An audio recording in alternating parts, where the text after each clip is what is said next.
I expect that the conversation will start again on approaching DeFi, and what's the sandbox, what's the new sandbox that must be created, because I don't think it serves the industry or the consumers the best if there are no regulations.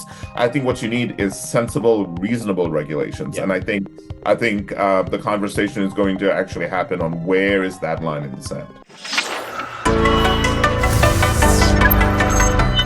This episode is brought to you by Uphold, which is a great crypto platform that makes it easy to buy, sell, and stake crypto assets.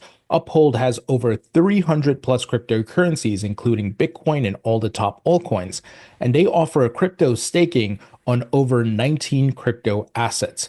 I've been a user of the platform for many years. They are safe and reliable. They don't commingle or lend out your crypto funds, and they are 100% reserved. You can review their transparency report.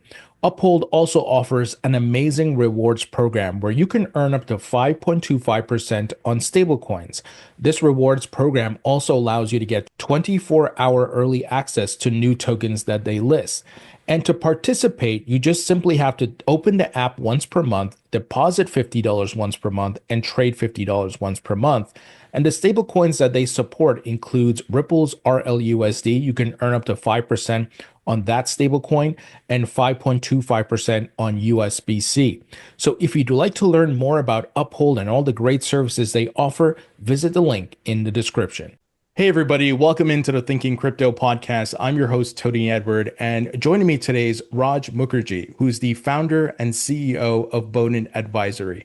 Raj, great to have you on. Thank you, Tony. Great to be here. Raj, you have an amazing background. You were in TradFi, then you moved to crypto, and then you found your way at the IRS working on in their Office of Digital Assets. So I'm sure you have a lot of great stories to tell us, and I have a lot of questions for you, given your experience. But let's kick it off with your background, where you're from, and how did you get into TradFi? Yeah, so thanks for that. It's great to be here and looking forward to this conversation. Where I'm from is a complicated question. My parents are originally from India, so they're immigrants, but I actually spent my childhood in the United Kingdom. So I went to a boarding school, kind of like Hogwarts of its time. Honestly, it was established in 1200, and the building I went to school in was from the 15th century. And then when I was in my mid to late teens, we moved to the United States, to Kansas City. So I'm technically a Midwestern boy by way of London. And my parents have been there ever since. And I did most of my schooling on the East Coast. And then when I started working, I spent most of my career in the New York, DC corridor, minus a few years in San Francisco. When you were, studying in college and things like that, was it finance that you were targeting, or was it something else? And how did you end up in, working in finance and Wall Street and things like that? Yeah, finance was career ambition adjacent, I would say. I always knew I wanted to be a lawyer, so that was the primary goal.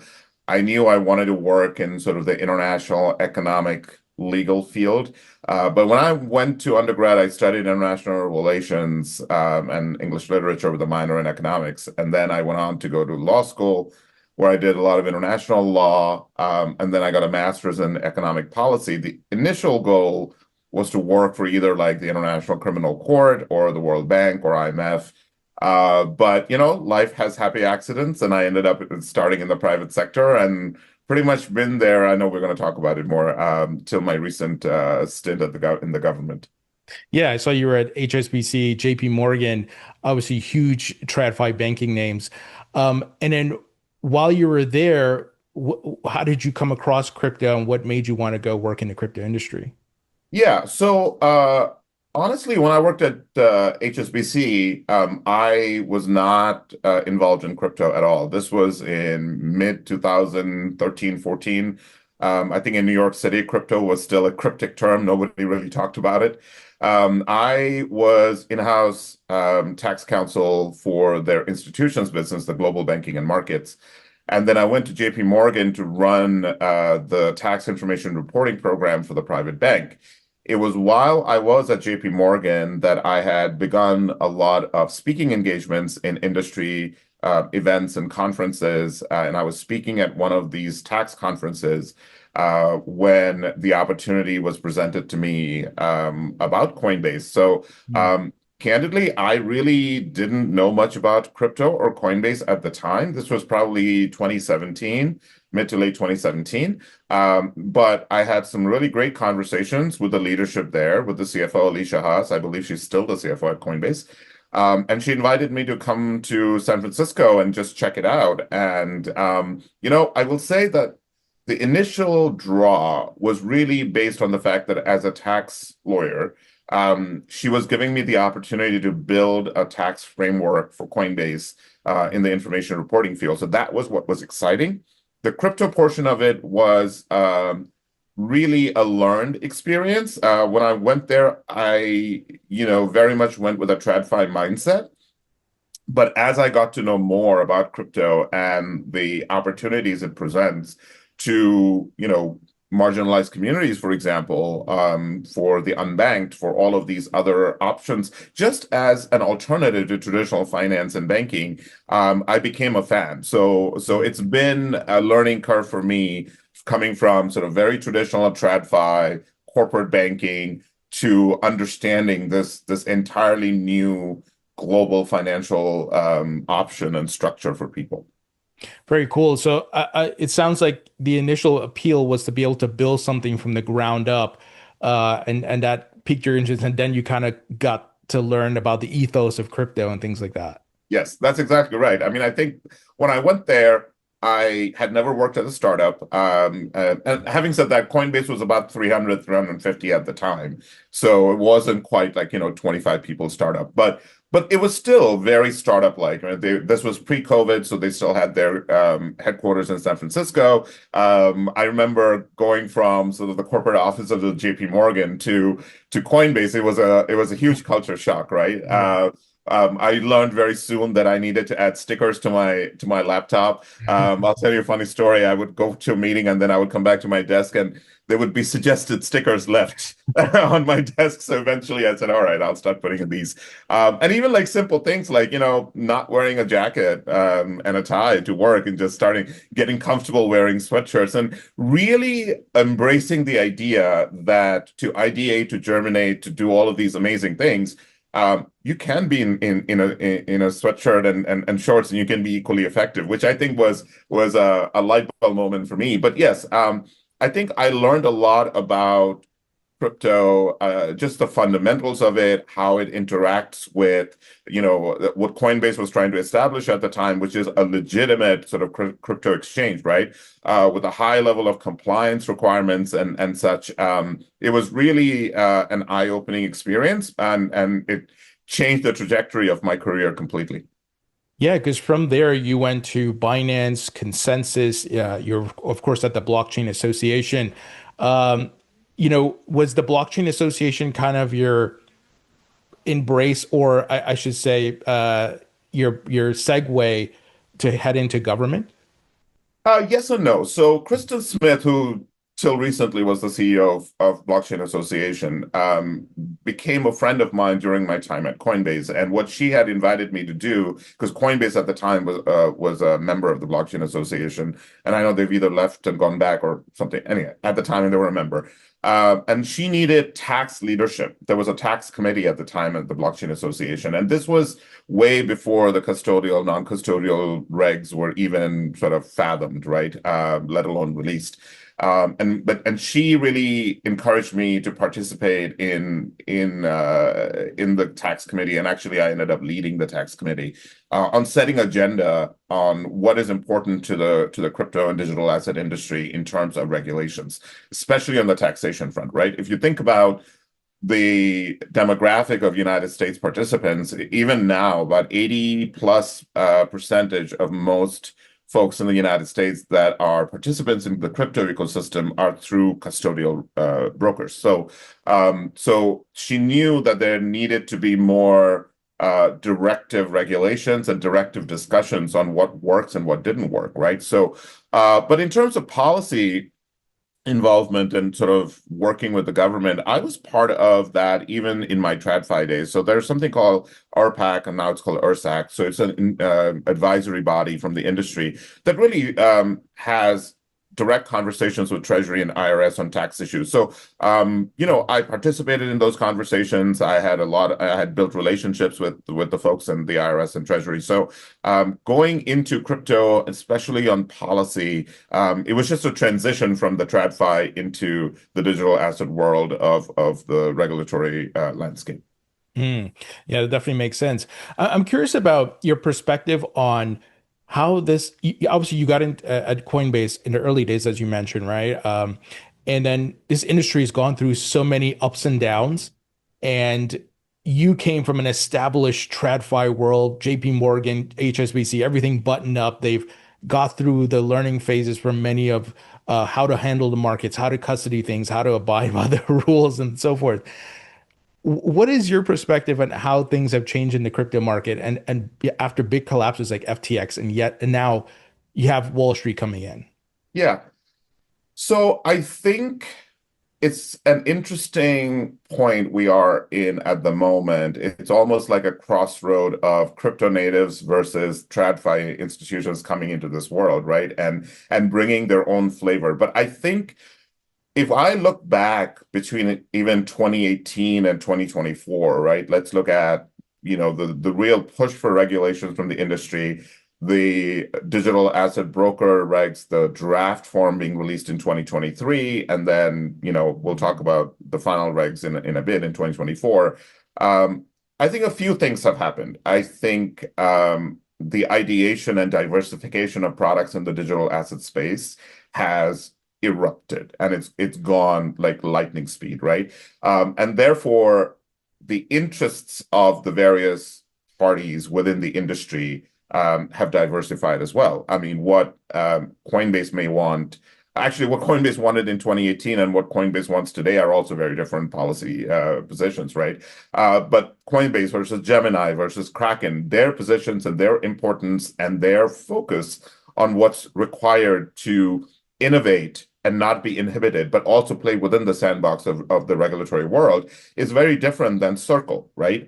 So I think as you look at the various sectors of digital asset space, whether it's, even on the, shall I say, the simpler side of custodial brokers and stablecoin issuers versus the DeFi world where you have the MetaMasks and other protocols, I think the need for regulation is different based on the interests of both the entities that are in the market and also the customer base they serve, right? And also, not to forget the most important aspect of this, which is the technology. I think how the technology behaves and evolves is very different based on the product type and ideation. So I do think that there's been an evolution of regulatory understanding and policy push. But there's also been, to use the word decentralization, of the needs of the industry, which has brought us to where we are today. And now that you have JP Morgan and Fidelity and some of these other institutions, TradFi institutions coming into existence, I think you'll see a conglomeration of regulatory needs that are across the spectrum. I think you'll still have the libertarians, so to speak, that are technology focused, that are privacy focused, that are, minimal KYC. And then you'll have the TradFi that'll probably play a little safer in the sandbox. Yeah, that definitely makes sense. And I've heard SEC Commissioner Hester Peirce, I think when I spoke to her recently, she said she wanted to find a balance to make sure TradFi doesn't come in and steal away, so for example, some of the tokenization aspects, that it's balanced, that people in the crypto industry, crypto startups can participate and compete with these TradFi incumbents.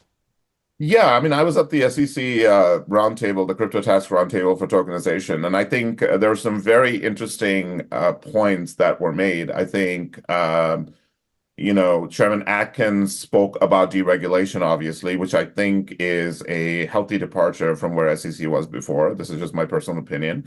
I think not everything is a security, but a lot of things are. And I think there are There are already regulations that can be used and custom purposed for the crypto and the digital asset world, right? But there's also other questions that have to be asked. There are things in the securities world, for example, the T+1 settlement cycle, right? There's a push from those that want real world asset tokenization for the digital asset space to have instant settlements, right? But there are some things to consider, such as, netting is one of them, right? Netting allows for minimal interruptions, and it doesn't even like allow for a lot of waste in the process of settlements of trades. If you take that away and have instant settlement, is that really good for the system? We don't know. We have to look into that. Intermediaries, right? Like I think there's still a need of intermediaries, but I think there needs to be an evolution of what those transfer agents look like in the securities world. So I do think that there are immense possibilities of progress, but we do have to be careful about keeping both the interests of the investors and the need for a regulatory sandboxing within that conversation. I think otherwise there is a risk for lack of consumer protection and fraud. Mm. And speaking of, the regulations and the guardrails, Congress is obviously working on stablecoin legislation, market structure. This week, we were recording the week of May 19th. The stablecoin bill is making progress through the Senate. What are your thoughts on that? And are you optimistic we can get that into law this year? Yeah, I mean, it's advanced in the Senate, right? It was what, 66 to 32 was the vote. I think it's a great step forward. I think we need direction in stable coins. I think the industry has been asking for it. So I think it's really good. I like some of the key provisions for consumer protection, the one-to-one reserves, for example, for backed by liquid assets. I think I like that they paid attention to the adherence and anti-money laundering provisions. And I also think that they did a good job in addressing sort of the roles of the various entities in the stablecoin ecosystem. Now, I think it's interesting, and take it for what you will, that they made an exception for stablecoins issuance for two positions in the executive branch. But perhaps it's not unexpected, because I mean, but I think it's timely. I think if you look at the stablecoin market, I think it's about 250 billion. I think Tether has more than half of it. But I think people want stable coins. And I think part of the importance of this legislation is also sort of stablecoin adjacent. So if you even look at replacement for fiat in the crypto ecosystem, especially in DeFi, right? Like very few people deal with fiat in the DeFi, but the stable coin is the right alternative. It's the logical alternative. I remember I even had conversations when I was in Treasury to say, look, if we are going to look to future-proof regulations, we also have to start thinking about, do we accept stable coins as revenue? Right. So, if you are asking a DeFi protocol, for example, or a DeFi front end that you owe tax, they're not going to convert things into fiat. I mean, it just doesn't make sense. I think the right way to do it, in my opinion, is this very stable alternative. So I think it's really good that the bill is passing through. I think it was good that they combined the Genius and Stable Acts into one. I think that was needed, and I think it's timely. Oh, for sure. And it seems like a lot of folks are waiting, even banks. Bank of America's CEO made some statements in February. If Congress gets this through, we're ready to issue our own stablecoin. And I can imagine that the other banks on Wall Street and so forth are not ready to do the same thing. So we could see a stablecoin explosion and maybe the market cap going to 1 trillion very, very quickly. I do, yeah. I mean, the one thing about that bill that's interesting to me is that, there's a prohibition of foreign stablecoin issuers. And I can understand some of the risk factors for it, but I wonder how long that's going to stay, especially if you consider, the CARF negotiations that have been going on for some time with the OECD in Europe on information exchange, right? And I think one of the things that the industry has asked for a long time is the ability of U.S. persons to invest in foreign digital assets through foreign exchanges and vice versa. And so I do think that this was an interesting move. I'll be curious to see how long that restriction stands. Because look, at the end of the day, the idea of a decentralized system is borderless, right? We should be able to transact and create opportunities and collateralize across national jurisdictions. I respect national security issues, but I think it's just a matter of time when the technology can guarantee or minimize the amount of fraud and illicit finance. But I do see this as a more of a global ecosystem. Oh, absolutely. And then on the other side of the token, you get the crypto market structure, which involves the SEC and CFTC and finding that balance of what's a security, what's not a security. Are you optimistic that can make it through this year as well? Um, yes, but I think there are some very key things that need to be discussed and worked on. I think one of the things that we talked quite a bit in Treasury about the market structure area is uh, assets that change its class based on actions. So something that starts as a commodity, there's an action point, and it becomes a security or vice versa. There's not a lot of precedence on that, and there's not a lot of precedence in who rules, who's the governing body, and how do you protect the investors and protect the consumers from all the same things that we've talked about already, fraud and deception and all of that stuff. So I think the market structure bill is interesting. I think there needs to be some work done, but we're only in May, so there's still time in the legislative calendar. So I expect there's going to be a solid draft at least by the end of the legislative session. Oh, for sure. Well, I'm for one, I'm hoping that they are able to get this done. It would be amazing for the market and clarity that's needed for a lot of entrepreneurs. Obviously, the environment and approach to crypto has changed since President Trump got into office, but I think many institutions that who are risk averse, they need that clarity to Yeah, get building. absolutely. And the consumers do too. I think let's not forget them. Oh, absolutely. Yeah. Because I think there's still that stigma out there. People think this is a scam, a Ponzi, right? Because they're not seeing anything from the government saying, hey, here are the swim lanes or here are the things that you should watch out for. They're just seeing people promoting things. And there are legitimate blockchains, legitimate projects, but there's also scammers out there. Yeah, That and was, I do believe that some of this proliferation will happen as digital assets become more culturally familiar. I think this is a conversation, I had quite frequently when I was at Treasury and IRS, because I think most people, when you talk to them, they say, "I don't understand it," right? What is it? And because I think people, even when they think of stocks, right, even though I think it's been what, 2 generations since we'd actually had physical stock certificates. yeah. People relate back to, well, a stock is a certificate. I'm like, but it's electronic. You don't have physical stock certificates anymore. But I think it's a cultural sort of barrier to understanding what it is. And usually when people ask me, well, how do you explain crypto? I said, think of it as a volatile asset, a stock that is based on speculation. It's not based on a company performance. It's not based on who the CEO is, and some of those factors that are normal for stock price for in the TradFi market. It's a volatile asset, but it's a similar asset that you can trade and exchange, and you buy at one price, you sell at another price, you get cap gains, whether it's a long-term, short-term, what have you.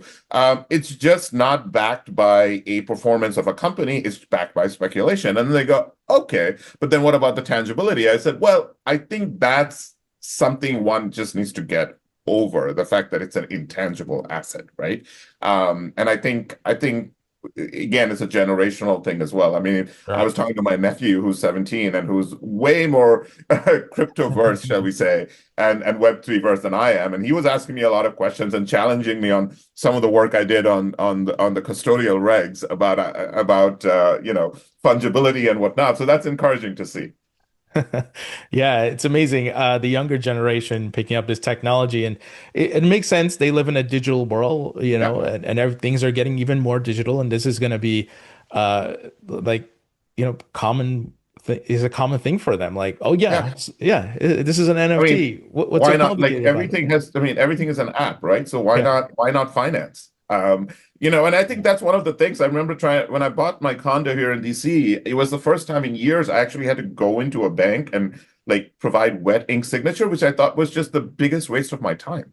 And I was like, why isn't this done, over an app or with a sort of a smart contract Yeah. where the parameters are already set, the both parties agree to the terms, and then let technology take its. I mean, we do it for everything else, so why do I have to come in and waste an hour and a half? So, I mean, if I feel like that at my age, I mean, the new generation is miles ahead. Oh, for sure.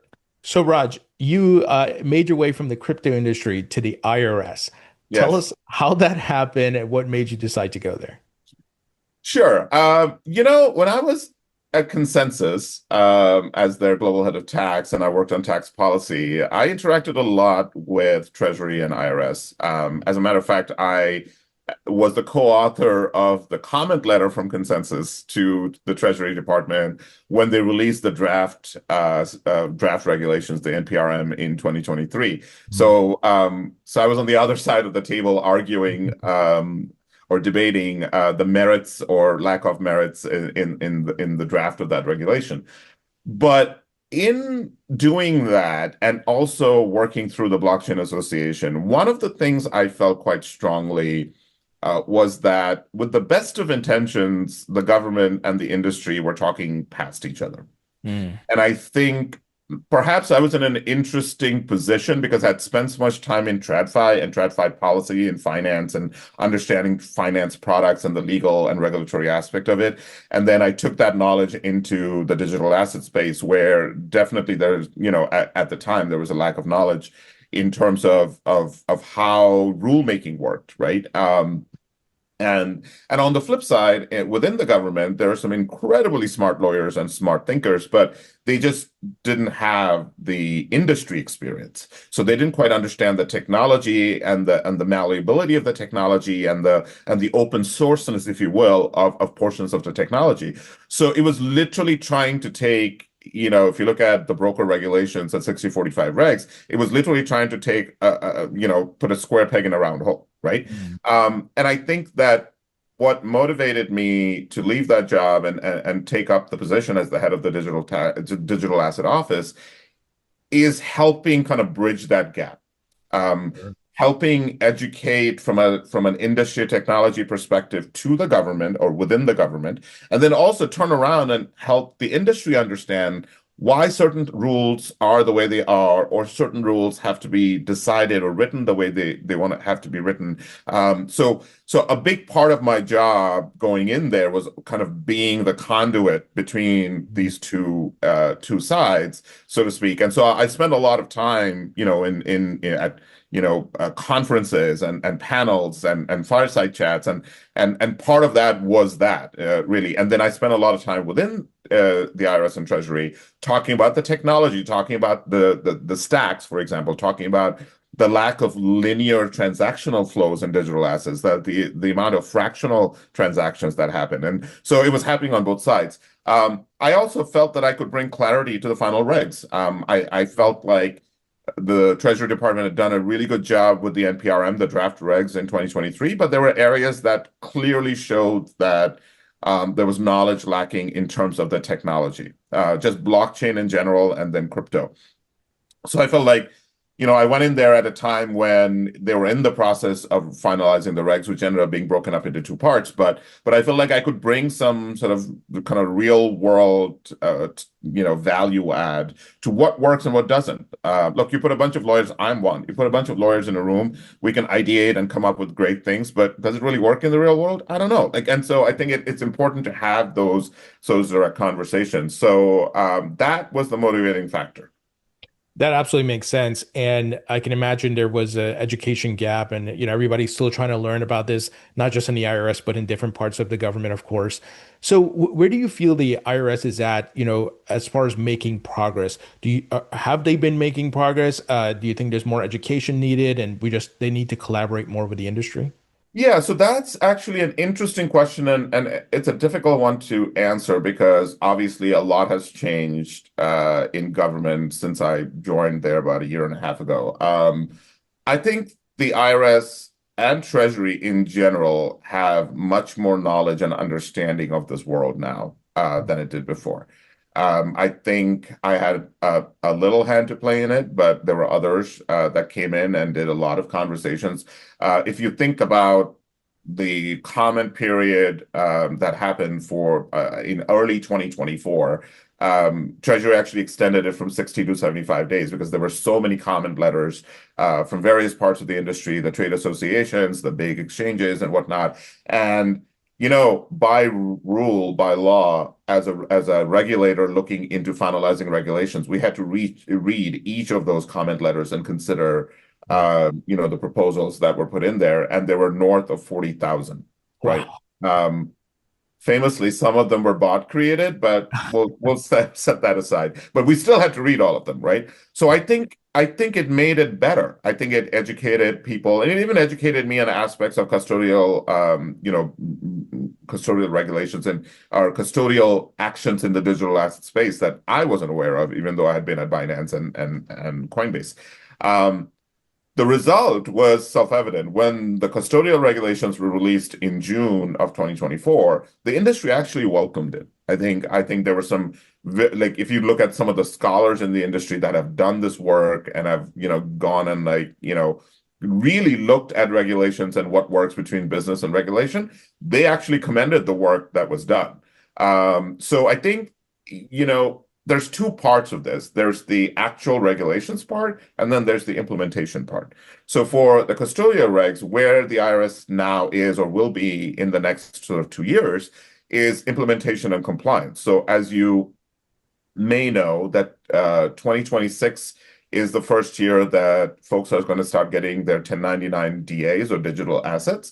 The first year is just sort of gross proceeds because it was too complicated to have the cost basis portion included in the first round of reporting, and most comments highlighted that. So in 2026, folks are going to get the 1099 and they'll just have the gross proceeds, and then 2027 they'll have the full reporting with cost basis.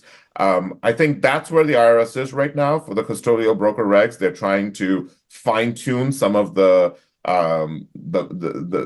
areas that the industry wants clarity on, cost basis, accounting methods, just practical implementation. And then there is the other part, which is the technology part. So the IRS has to ingest all this information. They have to analyze it. They have to look for deficiencies in compliance. So I think they're making progress on that front. So that's where we can talk about the DeFi regs. Obviously, they're dead as of now. So there's nothing there. But I do think that at some point, maybe in 2026, I expect that the conversation will start again on approaching DeFi. And what's the sandbox? What's the new sandbox that must be created? Because I don't think it serves the industry or the consumers the best if there are no regulations. I think what you need is sensible, reasonable regulations. Yeah. And I think the conversation is going to actually happen on where is that line in the sand.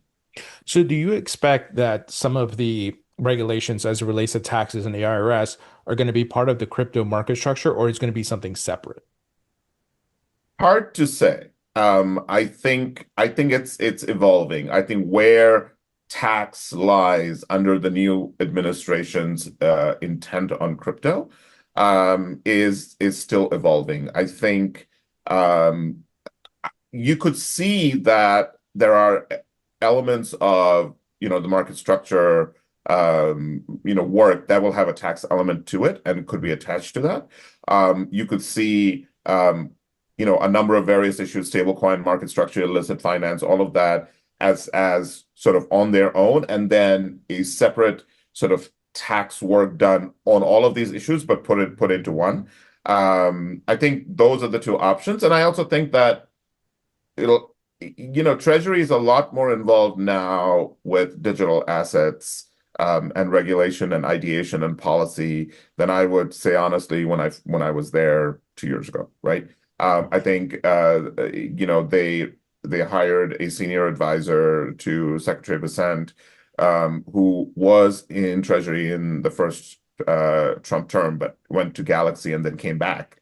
So you have that, and obviously you have David Sachs's team in the White House, and I think the industry has now had a prime seat, within the president's circle, and obviously in Congress. Although Senator Lummis and others have been working on digital assets for years, but I do think that this is more of a focus now, and I think that there's more of a concerted effort in terms of really looking into what works, what doesn't work, what's industry friendly, what's innovation friendly, and what keeps the top companies ideating and growing within the United States and not leaving, right? Mm. So I think there's some really good stuff that's going to come out of it. I'm sure there's going to be areas where there's going to be balance needed. But I think deregulation is not a bad thing. I think deregulation could lead to sensible regulation. Yeah, absolutely. Well put. When at your time at the IRS, were they using any blockchain analytics tools, like, or partnering with folks like Chainalysis? Were they plugging into APIs from exchanges and much more? So I think when you look at the work that's done in terms of analytics and compliance with a small c, right? I think you have to divide it into two parts. There's the criminal side, and then there's the civil side. Mm. If you look at the IRS CI, or criminal investigations, they've been using folks like Chainalysis and TRM and some of these other tools Mm.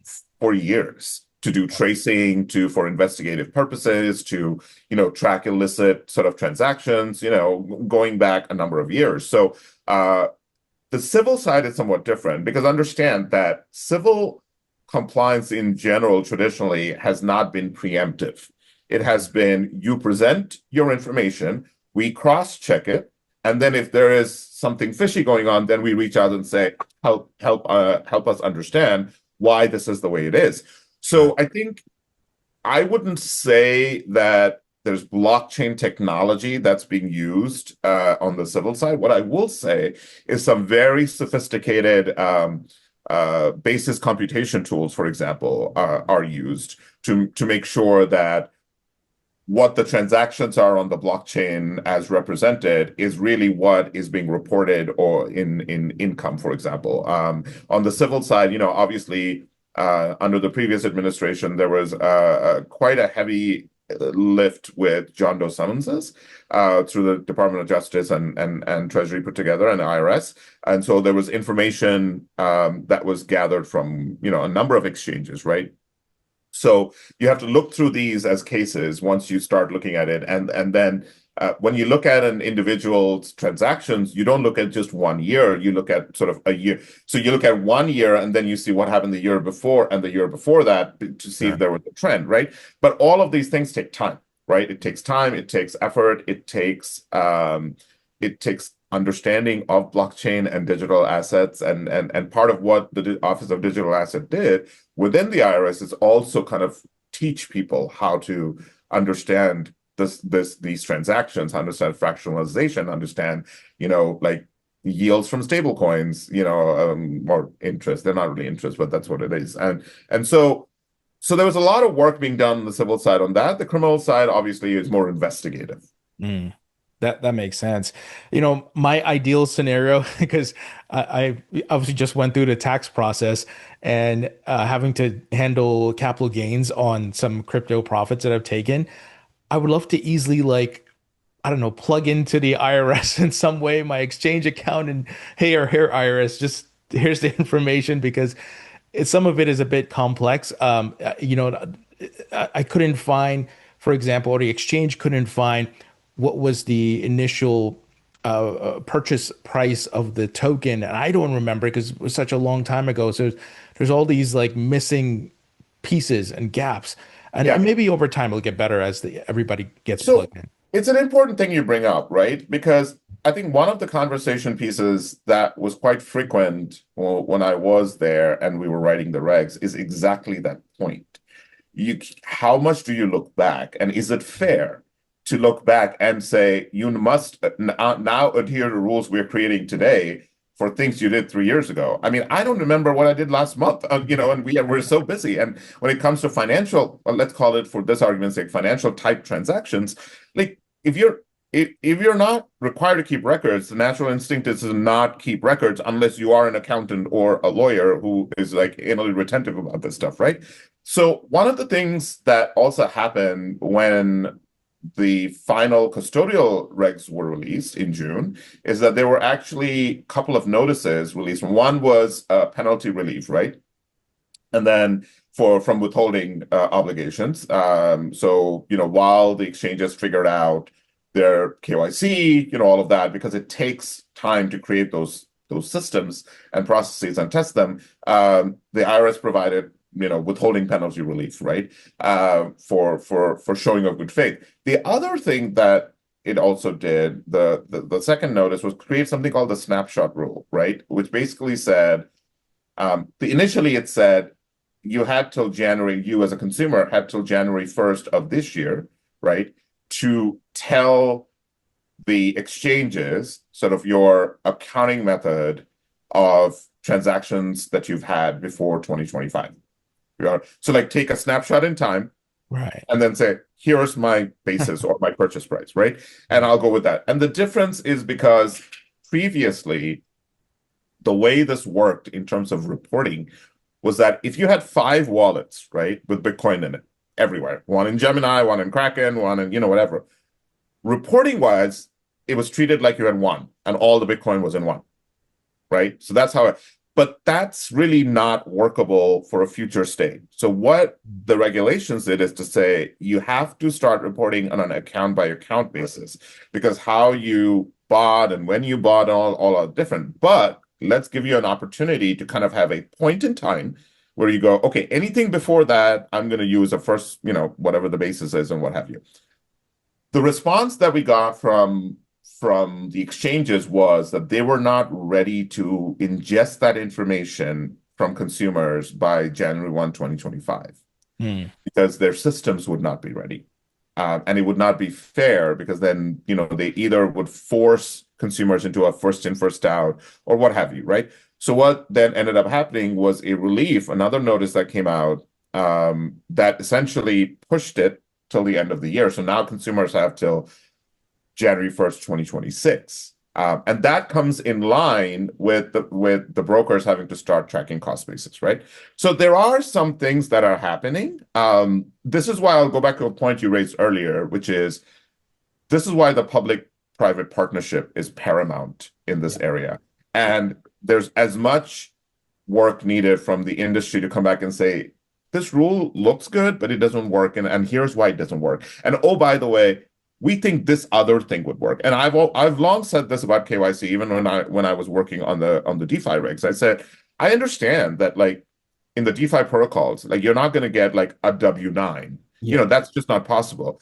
But it's not helpful to come and say, this is not going to work. Tell me what is. Because as a regulator, I have been tasked to provide regulations, right? Yeah. And I need help. And this is where this partnership and collaboration is absolutely, absolutely paramount.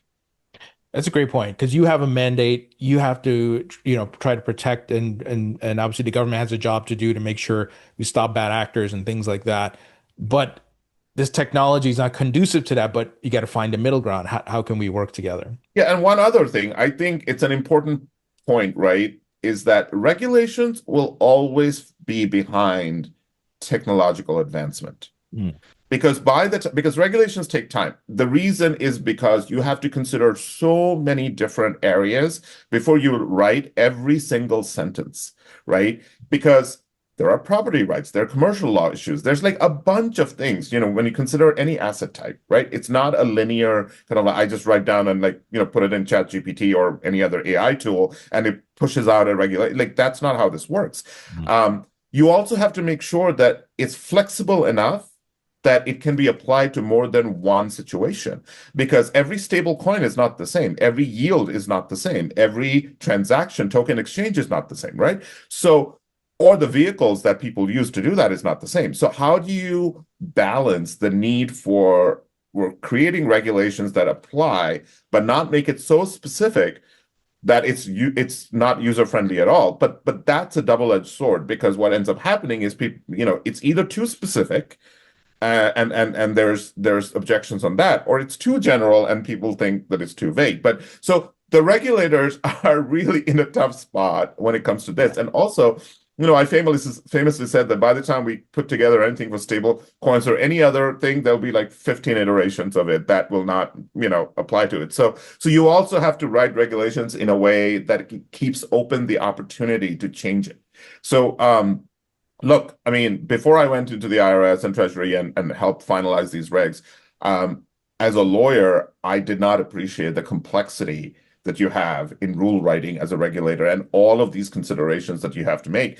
And you have to put regulations out knowing that not everyone's going to like it. But this collaboration point, going back to that, that's why it's paramount.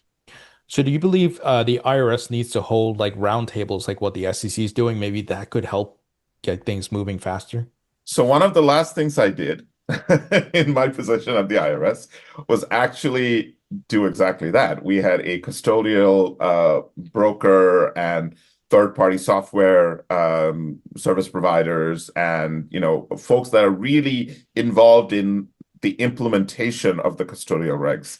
So we had the Office of Digital Assets sponsored a virtual roundtable of exactly that, and folks submitted questions ahead of time for discussion. They pointed out all of the things that would work, wouldn't work, and gave feedback so that IRS and Treasury could perhaps work on further refining certain implementation cycles. So I think it needs to happen. It keeps happening. It's happening at the Treasury level. So Treasury has something called the Digital Asset Working Group, which is more policy based, but there are work streams from there that actually work on implementation and work with the industry. And then you have trade associations like, the Blockchain Association, or Chamber of Digital Commerce, or I think it's Chamber of Digital Commerce that they're called.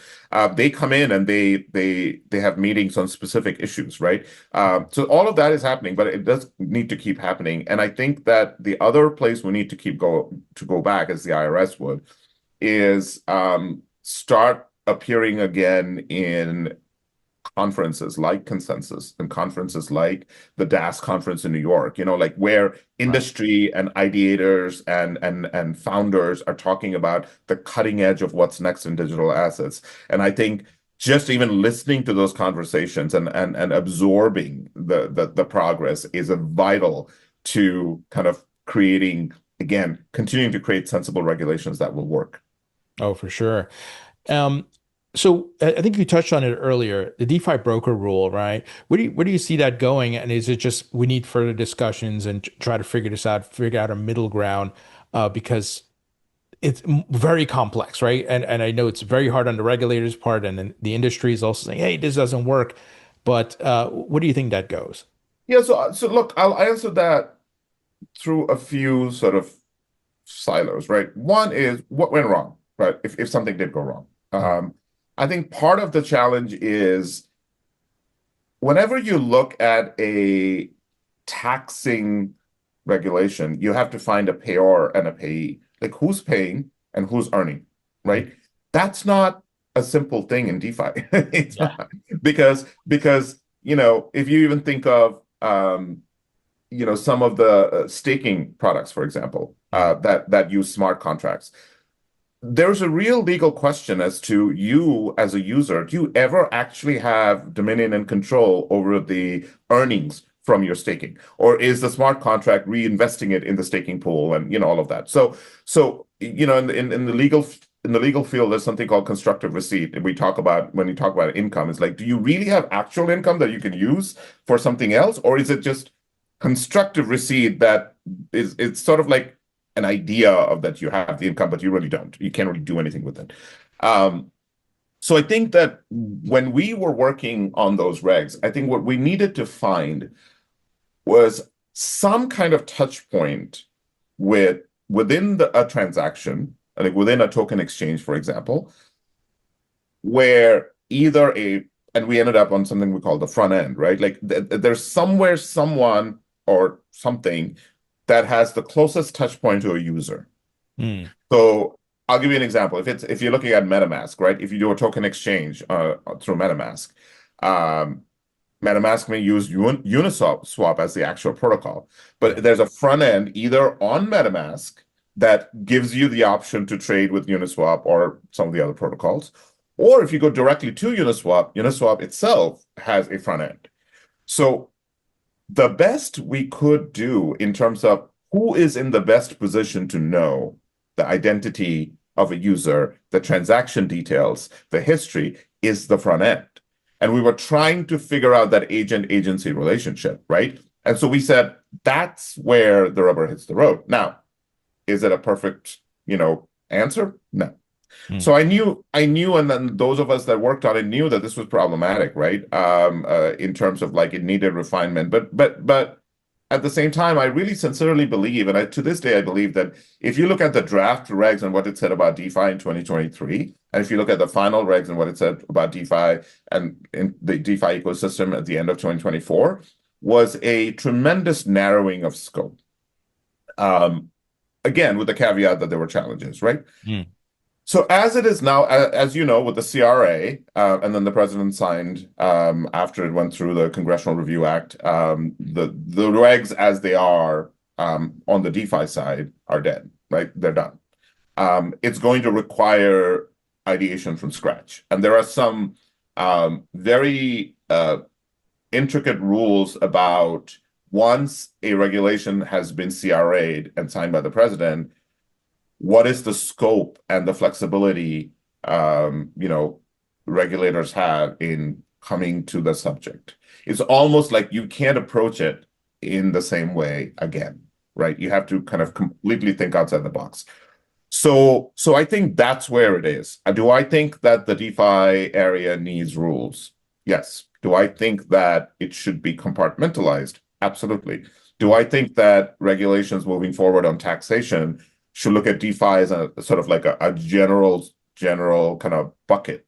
I don't think so. I think you need to look at protocols. think you need to look at, self-hosted wallets. I think you need to look each of these separately. And I think the best way to go about it is to release fractionalized regulations that pertain to particular type of transaction. And I think, and then obviously have really robust industry participation in the ideation phase of what works and what doesn't. One of the things we did when I was there is we brought in outside industry folks to do DeFi boot camps, right?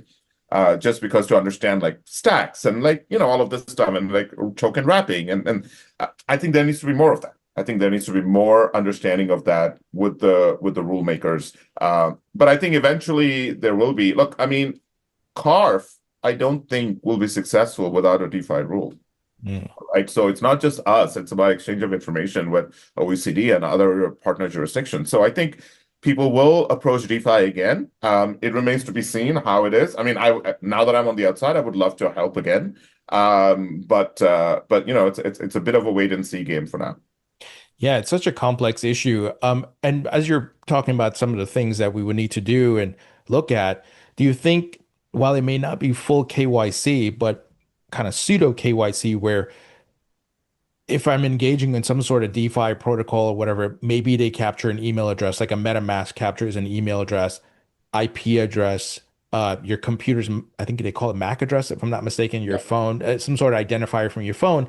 You have that level of information, but I don't know if you can get name and all that stuff. What do you think that? I'll do one better. Why don't we tokenize identity? Yeah. A unique identifier on a token that has some relation to a person or an entity, right?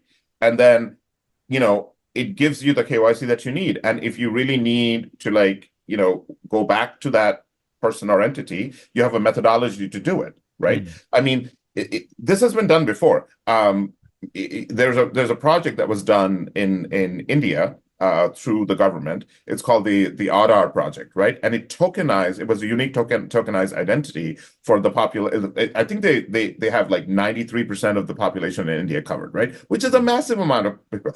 But that token identity can now be used for all government government relations, government exchange of information between the taxpayer and the government. And guess what?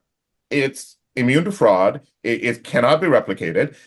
Do something like that. And I think these were conversations that we did have. I mean, my counterpart or co-pilot at the Office of Digital Assets, Seth Wilkes. He's a tax technologist, came from TaxBit. And he and I had a lot of conversations about this, and he was very much also kind of proponent of this. And there were conversations that were had about like KYC doesn't need to be KYC as we know it in TradFi. That's the best we could do at the time. Sure. But isn't the whole point to evolve, right? And so let's figure out a way to do KYC where the person or the entity can give you the information that you need, but it doesn't have to be the same data schema it was before, right? So I think those conversations need to continue to happen. And I think, but the unique identity, the tokenized digital identity, I think is the way to go. Yeah, I agree with that. I think it makes sense. And it seems the world is heading in that direction anyway, where our digital identity, our passwords, and all these things, maybe on a mobile phone, and you just scan, it makes everything easier. I mean, you just look at things like global entry and all that. Yeah. Seems that's the direction we're headed in anyway. Yeah, it is. Look, I mean, I don't think, I don't think people are going to take out a pen and sign things. I mean, figuratively speaking, they will, but like, you know what I mean? Like we do digital signatures all the time. Like we on documents, on legal documents. So why not have a digital identifier that we use for like one thing that can be across government agencies, and you get to kind of just use that, and people have your information, and then you can have smart contracts define the parameters of that, what that digital identity discloses based on what the agency and their needs are, right? Like what Social Security needs is not what IRS needs, right? So like why use the same kind of a KYC? Lots of dialogue and work need to be done here between the government and the industry. This is such a complex thing, and I don't, I wouldn't want to be in the regulator's seat. It's very Having been complex. in a regulator seat now, I have a great appreciation of the complexity. Oh, for sure. Raj, I wish we had another hour, but we'll have to probably do part 2. I really quick though, before we wrap up, tell us about Bodin Advisory and what your service is and things like that. Sure. Yeah, this is the first time I'm venturing into strategy consulting by myself. I think the idea is throughout my career, both in now almost 19 years of TradFi, tax, regulations, policy, and then having been a regulator now, I have a vast array of experiences in terms of ideation to market in the Web3 blockchain, and those companies that are TradFi coming into the blockchain space and trying to figure out the quandaries of how to navigate regulations versus innovation. So what I would love to do is solve problems, to get into ideation labs or look at an operational system and point out the flags that need to be there or don't need to be there. And also how a product can be developed with all of the cohesive sectors in mind. For example, what do you need to do from point A to point B? If it's a payment structure, like how do you need to structure it so that it works within the regulatory framework that is existing, so that regulations don't become inhibitors to innovation, right? I'm also focusing on some very interesting projects on tokenization, because I think tokenization of real world assets is a big, big thing. Actually just wrote a paper that's going to come out on June 1st. I'm also focusing a lot on stable coins. And then I'm also focusing on smaller startups that just kind of want to be an exchange or a foreign exchange that want to have a US presence, and guiding them through the process, So it's coming right off of ideation phase for myself. So it's going to be an interesting ride. I'm going to start going on panels again. I'm going to do a lot more conversations like you and I are having. And part of that is that education and sort of parting my experience as both, having been in the industry for a long time and also now being a regulator, and the perspective that I bring. So, and I'm going to be doing it on both sides of the Atlantic. So because I've had experience working with the OECD and some of the other APAC regulators as well in terms of digital assets and blockchain. So, lots of thought leadership, lots of discussion, lots of white papers, and some practical problem solving. Amazing. And obviously, you have a plethora of knowledge. I mean, go from TradFi to crypto and then working with the government and much more. And I'm looking forward to reading your paper on tokenization come June. But I got some wrap-up questions here for you. First, if you could create your own metaverse, what would the theme be? So I thought about this, because I've in my spare time. So bear with me because I am a lawyer. I want like I thought of this and I thought of this Latin term. It's called civitas nova, which means a new city, right? So I'm thinking of like a living, evolving society on the metaverse where like citizens will have like real influence, right? So for example, they could create like unique city states or guilds, but they will be governed by like its own DAO organization, for example, Mm. right? Everything is tokenized, like land, tools, art, services, everything is tokenized, right? You could create smart contracts that govern things like constitutions, voting systems, everything's on the blockchain, right? People can take like things like they can stake their tokens, they can launch projects, they can earn through contribution, right? And then sort of rewards will be more in terms of decision making. That's where the advancement is going to be, decision making, collaboration. And like we've talked already, like your identity would be digitized, it would be wallet based. And then what you create, what you vote for, or what you destroy becomes part of a public ledger. And so like your legacy, right? Like so that's kind of my ideal world of what a metaverse would look like. Nice. Rapid fire questions. Favorite food? Oh, two, Ethiopian and Indian. I've never had Ethiopian food. I'll have to try. Highly recommend it. It's great. Favorite musician or band? I am very eclectic. I don't really have a favorite musician or band. It's like it really is if a song catches my ear. If you look at my into my like phone, what I look at, I have everything from like hard rock to like pop to foreign music. So it's really a mood based. Favorite movie? Ooh, I love The Hours. If you haven't seen that movie, it's an incredible movie. It's from a novel of the same name. And then there is another one called Extremely Loud and Incredibly Close, which it's the background is New York when 9/11 happened, but it's truly about the relationship between a boy and his father. And this journey he goes on, it's also a journey of discovering New York, right? And I, having been a New Yorker for almost 9 years, like it's an incredibly beautiful movie.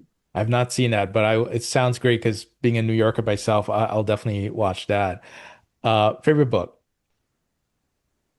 Favorite book, The Guns of August. It's a historical book that talks about all of the conditions that led to the beginning of the First World War. And famously, it used to be the only book that President Kennedy had on his desk. Wow. I'll have to check that one out. And when you're not working, what are you doing for fun? So I have a very demanding German Shepherd. She requires a lot of time and exercise. So there's that. I love kind of working out and keeping fit. I think it's a healthy body is good for a healthy mind. And I love to travel. I travel a lot. I did it for work. I did it for myself. I've been doing it since I was like in college, right? And when I first got my first job, I created two savings accounts. One of them was specifically for travel, and I would put like $10, $15, whatever it is, to try to kind of, to help myself finance traveling. And, to date, I've been to more than 70 countries, many of them multiple times, and it's a natural high for me. I love travel. That's amazing. Raj, absolute pleasure. We're going to have to do part two because things are going to progress with the IRS and how they figure out how to handle DeFi and much more. And I would definitely want to get your perspective, but thank you so much for joining me. Yeah, Tony, this was an absolute pleasure. I'm glad we connected. I think you're right. We could talk about this for hours, and happy to do as many as you want. I think these conversations are important, and as I keep working on new frontiers, it'll be amazing to discuss the what I'm seeing on the edge, on the cutting edge of digital assets and blockchain space with you. Awesome. Thank you so much. All right, thank you. Have a great day.